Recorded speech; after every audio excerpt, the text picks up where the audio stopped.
Today, we're diving into two intense cave diving stories. In the first, a diver suffers a heart attack deep underwater. In the second, a diver navigates a cave so tight they had to remove their tanks to squeeze through, where even experienced divers face extreme risks. Did they survive? Stick around to find out. And as always, viewer discretion is advised.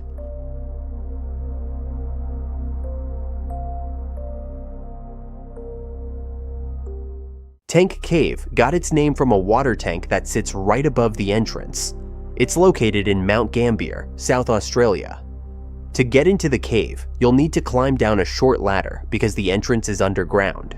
Access to the cave is carefully controlled by the Cave Divers Association of Australia. Tank Cave is a special place, and diving through it brings a lot of joy to those who are lucky enough to experience it. The cave itself is relatively small on the surface, but it leads to a huge, maze-like system that stretches over 23,000 feet, 7,010 meters of passage. The cave is fairly shallow, with the deepest point being about 65 feet, 20 meters. The water in the cave is incredibly clear, making diving through it a smooth and easy experience with little to no visibility issues. Tank Cave is one of Australia's longest underwater caves, and there's a fixed line running through most of it. However, the cave system can be tricky, looking a bit like a spider's web. To avoid accidents, divers must go through a detailed guide to learn the cave before getting permission to dive. Following all the proper diving protocols is essential to ensure a safe and successful experience in Tank Cave. Mount Gambier is known for its stunning blue lake, which fills an extinct volcano crater, and the area is famous for its unique underground water systems and caves like Tank Cave. It's amazing to think that even though so much has been discovered in Tank Cave, there's still so much left to explore. It's like the saying goes, the more you explore, the less you actually see. The deeper you go, the more there is to uncover about this mysterious place. Agnes Milówka was an inspiring cave explorer from Australia. Born on December 23, 1981, she was a passionate and experienced diver. She earned several diving certifications, including POTI Open Water, Advanced Open Water, Rescue CDAA, Advanced Cave, and TDI Advanced Trimix. While she never planned to be a technical diver, she said everything just seemed to happen naturally. Agnes's passion took her to the deepest waters and caves, where she experienced some of her most unforgettable moments and became a skilled technical diver. But that wasn't all. She was also an underwater photographer, an author, a maritime archaeologist, and a cave explorer. In the summer of 2007, Agnes completed an internship in St. Augustine, Florida, with the Lighthouse Archaeological Maritime Program, based at the St. Augustine Lighthouse and Museum. While there, Agnes participated in the archaeological excavation of historic shipwrecks. This introduced her to Florida's underwater caves, and she quickly became obsessed with exploring them. The thrill of discovering unknown passages and where they led kept her coming back for more. Agnes became known for her ability to explore and map new cave systems, push boundaries, and, most importantly, capture stunning images from her adventures. Did you know that exploring underwater caves is not just about the thrill? Many divers, like Agnes, are also contributing to scientific discoveries and preserving history through their underwater exploration. Agnes shared her incredible underwater cave images with the world, showing people what they could never see with their own eyes. A graduate of Gliders University, Agnes was first drawn into the world of cave diving when she saw a hole at the bottom of Piccaninny Ponds near Mount Gambier in 2004. Agnes set a record for the longest cave dive by a female in Australia when she reached the midpoint of Craig Challen's 2008 dive line on an expedition near Kakupiti. In 2009, she worked with TV channels like Discovery Channel Japan and National Geographic Nova TV. She was also part of an expedition searching for sinkholes in Queensland, Australia, and assisted with a National Geographic magazine expedition to the Bahamas caves as a photographic assistant. Throughout her career, Agnes laid more than 13,000 feet, 4,000 meters, of line across several cave systems, with the most significant being Baptizing Spring, also known as Mission. Together with James Tolan, she connected Peacock Springs and Baptizing Spring by adding over 9,800 feet, 3,000 meters of line.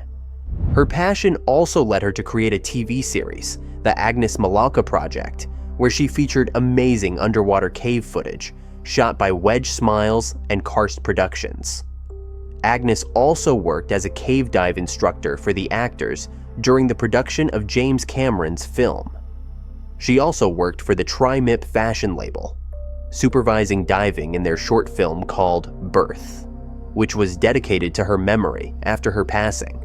Before the tragic incident at Tank Cave, Agnes had an interview with a Polish radio station where she was asked if the death of a fellow diver scared her. She replied, "I am not scared of diving.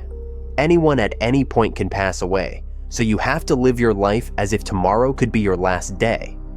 I love diving. I am passionate about it, and I don't think anything will stop me from doing it. Unfortunately, there are risks in every extreme sport. There are dangers. It doesn't always work out. But you do everything possible to not only do that one dive, but to keep on diving over many years. That's what it's all about, after all, longevity. You have to dive safely, but live as if every day is going to be your last." These words showed just how dedicated Agnes was to her passion. Even the fear of death couldn't stop her from doing what she loved, and she stayed true to that until her last dive. Many people might have assumed that Tank Cave was Agnes's first dive there, but it wasn't. She had explored the cave several times before and even wrote about it, calling it the crowning jewel of all the caves in the region. However, she warned that the cave was so complicated, it could be compared to a spiderweb gone wild. This served as a reminder for future divers to always be extra careful while exploring Tank Cave. During her trip to Tank Cave, which she tweeted about on Friday, February 25th, 2011, Agnes was exploring the complex maze of caves. Sadly, she ran out of air after becoming disoriented. Her body was found about 1,800 feet, 550 meters, from the entrance, submerged in 66 feet, 20 meters of water in a narrow part of the cave. Despite this, she wasn't trapped. Before her death, Agnes stirred up silt from the cave walls and floor as she tried to find her way out after getting separated from her diving partner. It seemed like she stayed calm until the very end, but without being able to see anything in the murky water, she couldn't find her way out in time. Her death might also have been caused by her attempt to navigate the tight, winding tunnels, which included a very narrow rocky passage. This passage was so small that only one diver could pass through at a time. Because of this, it wasn't against the rules to dive solo under these conditions. Agnes was reported missing around 1:45 p.m. on Sunday, February 27th. Her fellow divers worked tirelessly to find her. They were able to use a video Agnes had taken earlier, which gave them hope of locating her body without the need to drill through the earth, as some had suggested. The divers used a guideline from the entrance and placed emergency tanks along the path to help guide them. Hours after the missing report, a team of divers, including Agnes's diving buddy Dr. Harris, recovered her body about 1,970 feet, 600 meters into the cave system. Medvedenius Spilia, also called Monk Seal Cave, is the longest cave on the beautiful Basevo Island, stretching an impressive 524 feet. It got its name from the Mediterranean monk seal, a rare and fascinating creature that used to live in these waters. The cave's entrance is breathtaking. Soaring up to 88 feet high, it almost feels like stepping into another world. This entrance, known as Poseidon's Gate, leads into the longest partially submerged sea cave on the eastern Adriatic coast. Back in the 1960s, monk seals started disappearing from the Adriatic Sea, but in recent years, they've slowly returned. Inside, sunlight filters through at just the right angles during certain times of the day, creating a magical glow. But after about 131 feet, the cave narrows too much for boats to continue. Interestingly, monk seals can hold their breath for up to 10 minutes, allowing them to explore the cave far beyond where humans can go. Haley McCarthy and Stacy Liam became dive buddies after discovering their shared passion for exploring the underwater world. They first met during their open water diving certification and quickly formed a strong friendship. From that day on, they stuck together, always encouraging and supporting each other in their diving adventures. As they gained more experience, Haley and Stacy set their sights on a bigger challenge: cave diving certification. They made a promise to take on an incredible adventure together. Their dream destination? The famous Monk Seal Cave, known for its stunning beauty and rich history. Finally, the big day arrived. Haley and Stacy boarded their privately hired tour boat and set off for Monk Seal Cave. At exactly 2:32 p.m., they reached their dive site, eager to begin. They carefully suited up, double-checking every piece of equipment to make sure it was secure and working perfectly. Their goal for this dive was to reach a depth of 98 feet. Interestingly, at that depth, water pressure is about 3 times stronger than at the surface, making every movement and breath a bit more intense. But for Haley and Stacy, the thrill of the dive made it all worth it. Haley opted for twin independent 12-liter tanks, both filled with nitrox 27. To make her ascent safer, she also carried extra stage cylinders with different gas mixes, nitrox 40 and nitrox 80, for decompression. Stacy, on the other hand, chose to use a rebreather which was set up with Trimix 12/60 as the diluent. She also had a bailout cylinder filled with nitrox 28, just in case. Since caves get pitch dark, both divers brought powerful dive torches to light their way. Taking a deep breath, they slipped beneath the water, ready to uncover the mysteries of Monk Seal Cave. As they descended, the scenery changed. The cave ceiling loomed overhead, and the light faded into deep blue darkness. The water was crystal clear, revealing a hidden world few get to see. After a moment, they paused at 13 feet for a bubble check, a quick safety step to ensure their gear was working perfectly with no leaks. Then, with everything in order, they continued their dive, finally reaching their target depth of 98 feet. Rebreathers, like the one Stacy used, recycle exhaled air by removing carbon dioxide and adding oxygen, allowing divers to stay underwater much longer than with traditional scuba tanks. Completely captivated by the underwater beauty around them, Haley and Stacy decided to explore even deeper. With a quick nod of agreement, they descended another 32 feet, eager to see more. But soon, it was time to head back. Knowing the importance of proper decompression, they signaled to each other that they should begin their ascent.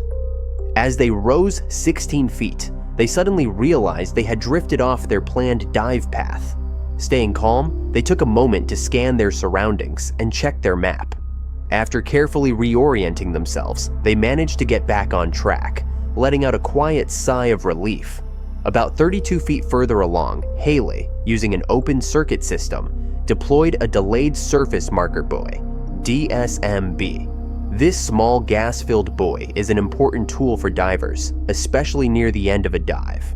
It signals their ascent, provides a clear visual reference along the line, and lets the boat crew at the surface track their exact location. As Stacy continued her ascent, rising about 18 feet from their last position, she deployed her own DSMB. After successfully releasing it, she noticed that Haley had moved roughly 6 feet above her. Wanting to stay close, Stacy picked up her pace, trying to catch up. But something wasn't right. Haley was ascending much faster than expected, quickly widening the gap between them. Realizing this, Stacy made a smart decision to slow down, adjusting her speed once she reached around 82 feet from their original depth. She assumed Haley would stay visible along the DSMB line, and that they would regroup at 39 feet as planned. But as Stacy gradually ascended to that depth, she realized they had become separated. Though worried, she remained focused, following the required decompression stops. To ensure her safe return to the surface, rapid ascents can be dangerous for divers, potentially leading to decompression sickness, also known as the bends. That's why proper ascent control and safety stops are so crucial in deep diving. After completing her decompression stops, Stacy surfaced and swam back to the dive boat. She wasn't expecting to see Haley there yet. Since Haley was using an open circuit system, she likely had longer decompression requirements.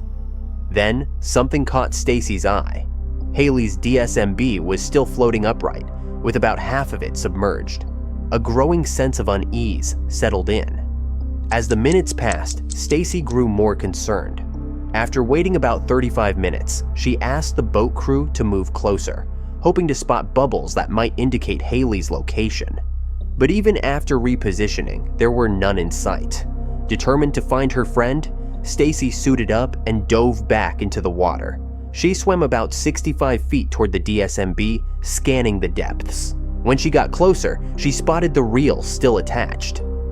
But Haley was nowhere to be found. With no other option, Stacy surfaced again to alert the boat crew that her friend was missing.